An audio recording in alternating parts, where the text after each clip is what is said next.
So hello everyone, my name is Pranav and I am a legal intern in Lexis and Company. So in today's video, I'm going to talk about pre-institutional mediation. So it refers to the process of engaging in mediation or alternative dispute resolution methods before filing a lawsuit or initiating a formal legal proceeding. So in this video, I'm just going to give you all a brief overview. So the pre-institutional mediation is an alternative approach to resolve disputes that encourages parties to engage in mediation or negotiation before resorting to litigation. The purpose of pre-institutional mediation is to facilitate early resolution of conflicts, reduce the burden on courts, and promote a more efficient and cost-effective dispute resolution process.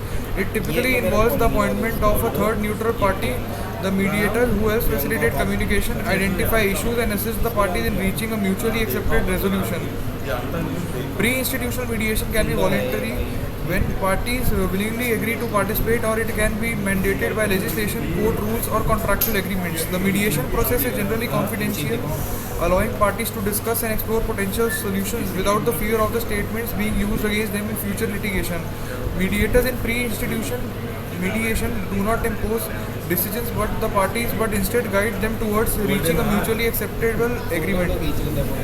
Pre-institutional mediation may be particularly suitable for disputes that involve ongoing relationships such as family disputes, commercial disputes, employment conflicts, or neighborhood disputes. The success of pre-institutional mediation depends on the willingness of the parties to engage in the process in good faith and their commitment to finding a mutually satisfactory resolution. So in this, if the parties are able to reach a settlement through pre-institutional mediation, they can avoid the time, expense, and adversarial nature of formal litigation and maintain control over the outcome of the dispute. So here I am going to wind up this video, and if you guys have any doubt regarding this, you can just bring in the comment box and I will get back to you as soon as possible. So thank you so much and have a nice day.